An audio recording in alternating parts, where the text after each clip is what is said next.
20대 여성 대선 후보 지지도가 심상정 후보가 24.6%, 이재명 후보가 30.3%, 윤석열 후보가 10.4%로 적어도 20대 여성들에게는 대통령 후보로 여겨지고 있는 사람이다. 저는 정의당이 노동자들의 정당이라 불리는 정의당만의 길을 걸어갔다면 심상정 후보에게 훨씬 더 높은 지지들이 파생되지 않았을까 생각이 됩니다. 특단의 대책을 만들어야 되는데 그러기에는 또 정의당이 수거 능력이 좀 부족하지 않느냐, 혹은 이 준비가 부족하지 않느냐, 여러 가지 이 종합적 능력과 대책들이 있느냐라는 부분에 대해서 아직까지 퀘스천이 있다고 보고요. 공정과 정의롭지 않은 대표적인 정치인이 심상정 후보가 아니냐라는 생각이 듭니다. 현재까지 직업이 대표 아니면 대선 후보예요. 노동자들의 어떤 가치나 인권 그리고 정의보다도 페미니즘을 좀 우선하는 거 아니냐. 그래서 남성들은 좀 논의 대상이다. 이렇게 표현까지도 했었습니다. 그리고 뭐 아시다시피 이제 현재 20, 30대 부동층 매우 많죠. 그리고 주요 후보들에 대한 비호감도도 굉장히 높은 상태인데 그렇다고 해서 이제 제3의 후보로 기대가 쏠리지 않다라고 하는 게 바로 현재 정의당이 가지고 있는 또한 고민의 거리가 아닌가 싶습니다. 결국 심상정 후보에게 이 청년들의 기대가 쏠리지 않는 건 오히려 왜 홍준표 후보에게 기대가 쏠렸는가라는 그런 질문하고도 좀 연결이 되는데요. 자, 이 부분 정의당 그리고 심 후보 어떻게 해결하실 생각이신지요? 그렇게 말씀을 해주셨지만 사실 이번 대선에서 청년들은 이미 심상정과 정의당을 재발견하고 있다. 이렇게 말씀을 드리고 싶고요. 최근에 한 여론조사에 따르면 성별을 가리지 않는 20대 지지율에서 심상정 후보가 15.7%, 이재명 후보가 17.8%로 굉장히 비등비등한 결과가 나오기도 했고요. KSY의 여론조사였고요. 11월 12일에서 13일의 조사입니다. 그리고 또 다른 여론조사 말씀드릴게요. 리얼미터 10월 4주 조사에서는 20대 여성 대선 후보 지지도가 심상정 후보가 24.6%, 이재명 후보가 30.3%, 윤석열 후보가 10.4%로 적어도 20대 여성들에게는 대통령 후보로 여겨지고 있는 사람이다. 그동안 양당 기득권 공생 정치 하에서 충분히 빛을 보지 못했지만 어느 때보다도 이 정권 교체에 대한 열망이 높고 더 좋은 정권 교체를 하기 위한 청년들의 열망이 저는 정의당으로 모여줄 거라고 생각합니다. 네. 저는 정의당이 온전하게 국민들이 원하고 있는 또 노동자들의 정당이라 불리는 정의당만의 길을 걸어갔다면 심상정 후보에게 훨씬 더 높은 지지들이 파생되지 않았을까 생각이 됩니다.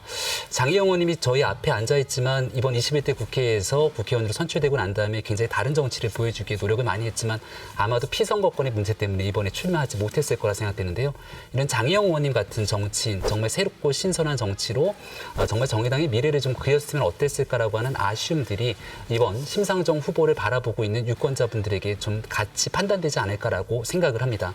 이유는 심상정 후보가 지난날 정의당을 통해서 보여줬던 숱한 정치들이 정의당만의 길을 걷기보단 민주당의 국정 운영 실패에 한 축을 담당했던 동반자라고 해도 과언이 아니기 때문일 겁니다. 조국 전 장관 사태부터 청년과 국민이 원하는 공정의 잣대를 얘기할 때 정의당과 심상정 후보가 어디 있었는가를 제일 먼저 물을 거라고 봅니다. 저는 청년 문제만큼은 과하다, 지나치다 할 정도로 좀 지원해야 된다고 봅니다. 그만큼 이 문제를 심각하게 받아들여야 되는데요. 그동안 기성 정치권에서 아무도 이 청년 문제 해결하려고 하는 의지가 좀 부족했다고 봅니다. 처음으로 청년 관련된 실태조사를 실시하고 청년 관련된 예산과 정책을 점검했던 시기가 2019년이 시작이었습니다. 그때 153개였던 게 올해 306개, 그때 20조였던 게 지금 23조까지 늘어나고 있지만 그만큼 좀 더 이 특단의 대책을 만들어야 되는데 그러기에는 또 정의당이 수거 능력이 좀 부족하지 않느냐, 혹은 이 준비가 부족하지 않느냐, 혹은 이 청년 문제를 정말로 해결할 만한 여러 가지 이 종합적 능력과 대책들이 있느냐라는 부분에 대해서 아직까지 퀘스천이 있다고 보고요. 소수자 약자를 위한 정책들 더불어민주당도 많이 가지고 있습니다. 좀 더 타겟팅할 수 있는 그런 정책은 아닐지라도 그 부분만큼 함께 이 정책적 연대는 할 수 있다 이렇게 봅니다. 솔직히 심상정 대표에 대해서는 비판할 게 없어요. 왜냐면은 가장 칭찬하는 게 아니에요. 왜냐면은 공정과 정의롭지 않은 대표적인 정치인이 심상정 후보가 아니냐라는 생각이 듭니다. 심상정 후보는 2000년에 민노당의 중앙위원 하시면서 이제 정치 시작하셨고 2004년, 2008년도에 진보신당 공동대표 하시면서 현재까지 직업이 대표 아니면 대선 후보예요.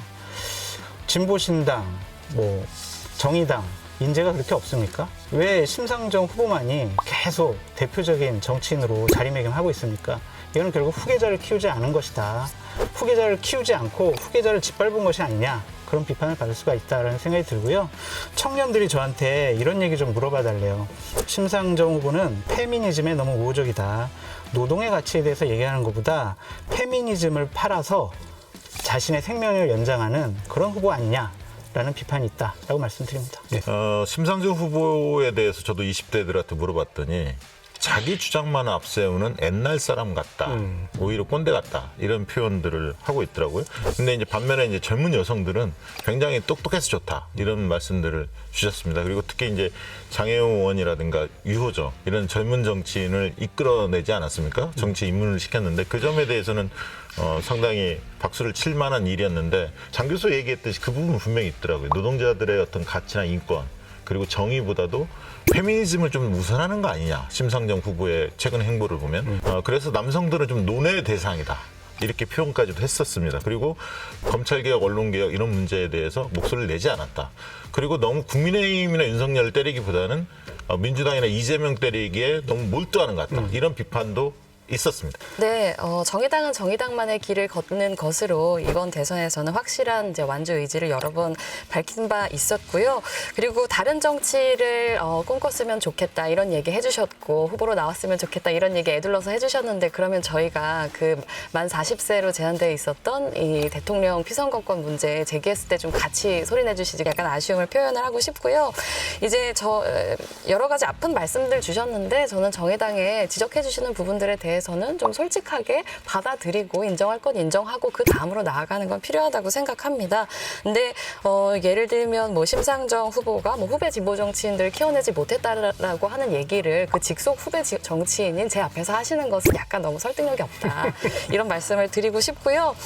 여성과 노동을 대비시키는 것은 페미니즘 안에 그러니까 노동 안에 여성 노동자의 존재를 지우는 발언이라고 생각합니다. 그래서 넓은 의견 들으시는 것은 좋지만 그 의견 가운데 분명히 페미니즘을 무조건 악마화하는 목소리가 포함되어 있을 수도 있다는 것을 알아주시면 좋겠습니다.